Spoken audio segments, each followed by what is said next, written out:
The Sudan army has recaptured the presidential palace in the capital Khartoum from occupying rebel forces. It could be a decisive turning point in the country's brutal civil war. Both sides are accused of widespread atrocities in a conflict that's devastated one of Africa's poorest regions. The war began 2 years ago when a paramilitary group, the RSF, challenged the army in a vicious struggle for power. Since then, tens of thousands of people have died, and more than 8 million have been forced to flee their homes.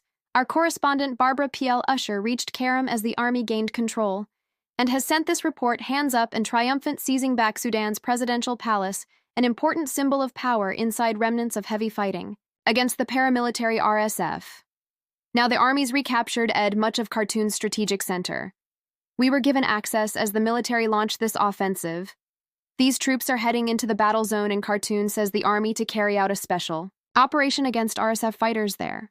The intense battles followed weeks of an army advance, these videos posted by soldiers showing the surge towards the palace. But military success don't ease the civilian cost of the war. At this morgue, more victims of shelling, this time a man and his wife. They were taking their boy to preschool. A neighbor tells us next to him, the dead man's brother, still in shock.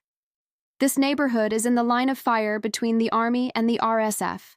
Little Omnia was in her mother's arms when the shell struck her, survival seen as a miracle, orphaned along with 3 brothers. We'll tell them exactly what happened about the shelling and the war. They are the generation of the future. We will not allow this to affect them in the future. We will try to make up to them the affection of their mother and father, even though it's hard. Yet again, the women gather to mourn. Nothing like normal life is possible.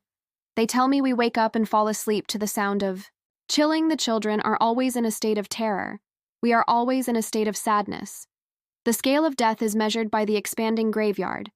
These fresh graves, we're told, hold victims of RSF fire, but both sides are condemned for war crimes. The army accused of mass killings elsewhere. Abdin Durma dug graves before the war. Now he does nothing else. The dead do also to a health system overwhelmed by conflict. Bodies come straight from the hospital.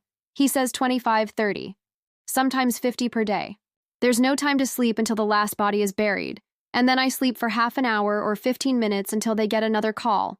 People die from bullets, from shelling. People are killed sitting in their homes. There's so much death. The army now believes it's on course to retake the rest of the capital, but they remain a long way still from winning the war, and the wounds of this conflict will continue to haunt Sudan. Barbara Plett Usher News in the Sudanese capital.